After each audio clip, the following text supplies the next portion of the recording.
সুপ্রিয় ছাত্রছাত্রীবৃন্দ, প্রতিদিনের মতো আজকে আমি তোমাদের সামনে হাজির হলাম। আজকে তোমরা যারা বিবিএ বা বিবিএ সেকেন্ড ইয়ার আছো, তোমাদের জন্যই ইন্টারমিডিয়েট অ্যাকাউন্টিং যে সাবজেক্টটা আছে সেখান থেকে অ্যাকাউন্টিং অ্যাসপেক্ট অফ ব্যাট অর্থাৎ ভ্যালু অ্যাডেড ট্যাক্স বা মূল্য সংযোজন কর যে সাবজেক্টটা আছে সেখান থেকে আরেকটা সাজেশন রেডি করছি। ইতিমধ্যে অধ্যায় থেকে আমি বেশ কিছু সাজেশন দিয়েছি। সেই সাজেশনের লিঙ্কটা আমি এই ভিডিও ডেসক্রিপশন বক্সে দিয়ে দিব। তোমরা ডেসক্রিপশন বক্সের ভিতরে লিঙ্কে ক্লিক করলেই সবগুলো সাজেশন পেয়ে যাবে। তাছাড়া এই সাবজেক্টের যে অন্যান্য ইম্পর্ট্যান্ট অধ্যায়গুলো আছে সেগুলো লিঙ্কও আমরা দিয়ে দিব। তোমরা একটু ভিতরে গিয়ে একটু নাড়াচাড়া করে একটু লিঙ্কটাতে ক্লিক করে সাজেশনগুলো দেখে নিবা। আশা করি ভালো একটা প্রিপারেশন নিতে পারবা আমার এই ইউটিউব চ্যানেল থেকে। তো এই ধরনের অঙ্কগুলো আসলে এই ধরনের অঙ্কের উপর যদি আমরা ভ্যাট নির্ধারণ করতে হয় সেটা কীভাবে করবো খেয়াল করো। যদি সিএনএফ ভ্যালু দেওয়া থাকে সেই সিএনএফ ভ্যালুর অঙ্কগুলো আমরা কীভাবে করবো একটু মনোযোগ দিয়ে খেয়াল করবা। Mister Jalil and imported ball pen of taka 1 lakh. ব্র্যাকেটে বলছে CNF value determined by the Bangladesh customs authority. Full stop দিয়ে বলছে the insurance charge is 1.5% of the CNF value. অর্থাৎ সিএনএফ ভ্যালু যত তার উপরে 1.5% ইন্স্যুরেন্স চার্জ করতে হবে। সিএনএফ ভ্যালু বন্ড by the importer. Thereafter, 2% lending charge is applicable on these goods. Customs duty and supplementary duty rate are 15% and 10% respectively. অর্থাৎ এখানে দুইটা ডিউটি একসাথে দিয়েছে, একটা হলো কাস্টম ডিউটি সেটা 15% হবে, সাপ্লিমেন্টারি ডিউটি সেটা 10% হবে। এই যে রেসপেক্টিভলি শব্দের অর্থ হলো যথাক্রমে। তার মানে কাস্টমস ডিউটিটা প্রথম পার্সেন্ট, সাপ্লিমেন্টারি ডিউটিতে যেহেতু দ্বিতীয় কথা সেজন্য তার দ্বিতীয় পার্সেন্ট 10%। এরপরে আমাদের প্রশ্নটা শেষ করণীয়তে কী বলছে দেখো, ক্যালকুলেট দ্য অ্যামাউন্ট অফ ব্যাটের পরিমাণ নির্ধারণ করো অ্যাজুইমিং এ রেট অফ 15%। যদি ব্যাটের হার 15% হয় তাহলে আমরা ব্যাটের পরিমাণটা কীভাবে নির্ধারণ করব। তাহলে আমরা ক্যালকুলেশন অফ ব্যাট সেটা একটু বের করব। খেয়াল করো, ক্যালকুলেশন অফ ভ্যাট, তার জন্য আমরা ছোট্ট একটা গড় করব। পার্টিকুলার দুইটা টাকার গড় দিব বা একটা টাকার গড় দিয়েও করা যায়। একটা টাকার গড় দিয়ে আমরা করতে পারি পার্টিকুলার টাকা। ঠিক আছে, ফার্স্টে আমাকে যে কাজটা করতে হবে সিএনএফ ভ্যালু যেটা সেটাই নির্ধারণ করতে হবে। এই সিএনএফ ভ্যালুটা লিখে সিএনএফ ভ্যালুর উপর বিভিন্ন চার্জগুলো প্লাস করে বিভিন্ন চার্জগুলো লিখে তারপরে আমাকে বেস ভ্যালু বের করতে হবে। তাহলে প্রথমে আমি সিএনএফ ভ্যালুটা লিখলাম। সিএনএফ ভ্যালুর পরিমাণ প্রশ্নের ভিতরে দেখো কত আছে। আমাদের প্রশ্নে দিয়ে আছে CNF value import ball pen taka 1 lakh, CNF value determine. তাহলে সিএনএফ ভ্যালু হলো 1 লাখ, লিখলাম 1 লাখ।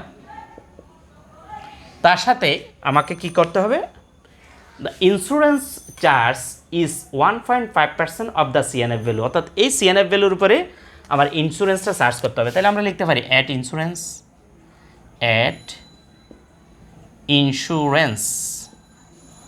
কত 1.5%, সিএনএফ ভ্যালু কত 1 লাখ। তাহলে আমি এখানে লিখতে পারি 1 লাখ ইন্টু 1.5%। আমরা যদি ক্যালকুলেটারে করি যে 1 লাখের 1.5%, 1 লাখ গুণ 1.5% হবে কত 1500 টাকা। এখন সিএনএফ ভ্যালু এবং ইন্স্যুরেন্সটা যদি আমরা প্লাস করি 1 লাখ আর 1500 টাকা, তাহলে 1 লাখ 1500 টাকা। ঠিক আছে, এটার আমরা নাম দিব total CNF value and insurance charge. Total CNF value and insurance charge. ঠিক আছে, তারপরে যে প্রশ্নের দিকে খেয়াল করো, আমরা ইন্স্যুরেন্সটা চার্জ করার পরে the insurance charge is 1.5% of the CNF value বহন বাই দ্য ইম্পোর্টার। অর্থাৎ ইম্পোর্টার সেটা বহন করবে। Thereafter 2% landing charge is applicable on this goods. ওই পণ্যের উপরে 2% ল্যান্ডিং চার্জ করতে হবে। তাহলে আমরা অ্যাড দিয়ে ল্যান্ডিং চার্জটা প্লাস করব। Add landing charge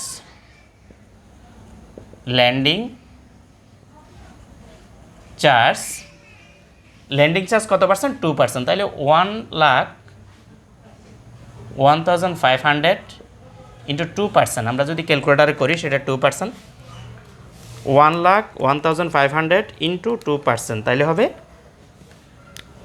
2030। এখন আমরা এই 1,01,500 সাথে 1,01,500 সাথে 2030 যদি প্লাস করি তাহলে হবে 1,03,530।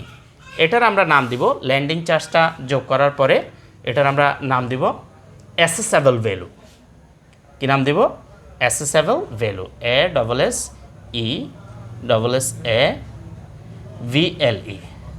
অ্যাসেসেবল ভ্যালু।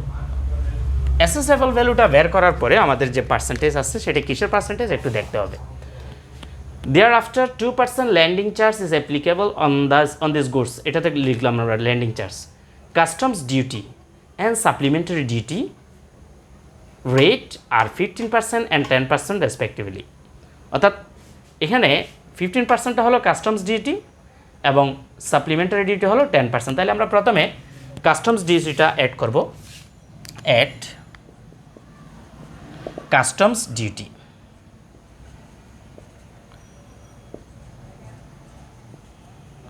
কাস্টমস ডিউটি 1,03,530 ইন্টু কত পার্সেন্ট? 15%। এই যে কাস্টমস ডিউটি 15%, কারণ এখানে দুইটা ডিউটি আছে, একটা কাস্টমস ডিউটি, একটা সাপ্লিমেন্টারি ডিউটি, অর্থাৎ সম্পূরক শুল্ক, একটা কাস্টমস শুল্ক। সে রেসপেক্টিভলি বলাতে প্রথমটা প্রথম পার্সেন্টের, দ্বিতীয়টা দ্বিতীয় পার্সেন্টের। এখন আমরা 1,03,530-এর উপরে যদি 15% চার্জ করি তাহলে আমার টাকা হয় কত?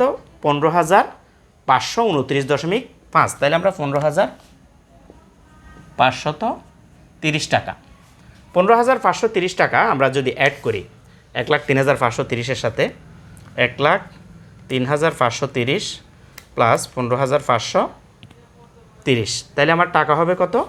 1,19,060 টাকা। 1,19,060। এই 1,19,060 এর নাম হবে sub total before considering SD. Sub total before considering SD, before considering CONSIDERING, considering SD।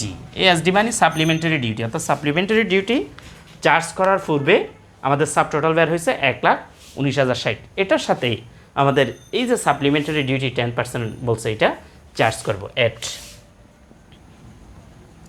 Supplementary duty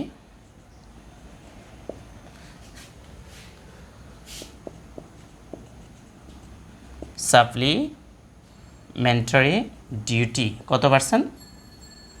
10%। তাইলে 1,19,060 ইন্টু 10%, 1,19,060 ইন্টু 10% যদি আমরা করি হবে কত? 11,906।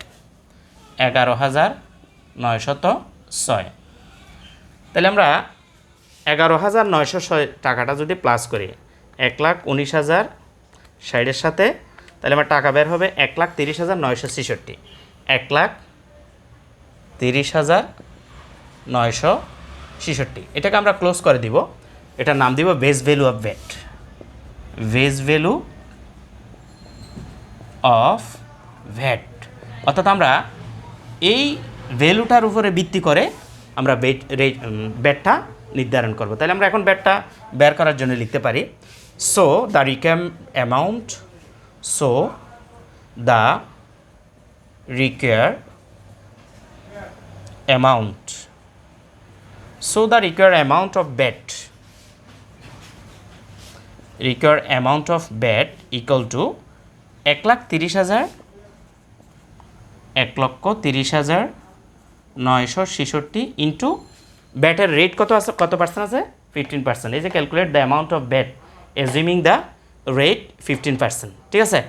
তাহলে 15% যদি আমরা চার্জ করি 1,30,966 গুণ 15%, তাহলে আমার টাকা বের হয় 19,644.9, অর্থাৎ আমার টাকা আসে 19,644 0.9।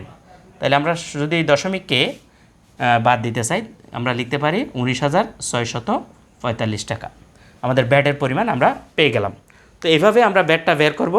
ব্যাটটা বের করতে হলে আমাদের একটা সিরিয়াল জানা থাকতে হবে।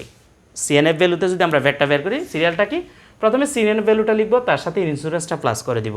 প্লাস করে দিয়ে যে ভ্যালুটা বের হবে সেটা নাম দিব total CNF value and insurance charge. তার সাথে যে ল্যান্ডিং চার্জ সেটা প্লাস করে দিলে অ্যাসেসেবল ভ্যালু।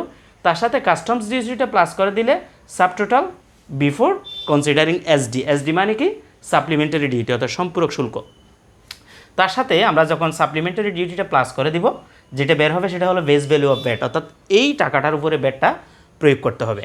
সুতরাং আমরা ব্যাটটা লিখছি কি, so the requirement of bat equal to, এই যে আমাদের বেস ভ্যালু বের হয়েছে সেটার উপর 15%। তো আজকের ক্লাসটা আমি এখানেই শেষ করব। শেষ করতে করতে তোমাদের কাছে রিকোয়েস্ট থাকবে, তোমরা যদি আরও বেশি ক্লাস চাও, তোমাদের ক্লাসের সর্বোচ্চ লাইক এবং কমেন্ট থাকতে হবে। যাদের ক্লাসের সর্বোচ্চ লাইক কমেন্ট থাকবে তাদের আমি বেশি বেশি ক্লাস দেব। শেয়ার করবা, বেশি বেশি লাইক দিবা, প্রত্যেককে লাইক দিতে বলবে এবং নিজেরাও লাইক দিবা, শেয়ার করবে, তাইলে হয়তো বা তোমাদের ক্লাসে আমি প্রতি সপ্তাহে 2-3টা করে দিয়ে দেবো। ভালো থাকবে সবাই, শুভকামনা রইল। আসসালামু আলাইকুম ওয়া রাহমাতুল্লাহি ওয়া বারাকাতুহু।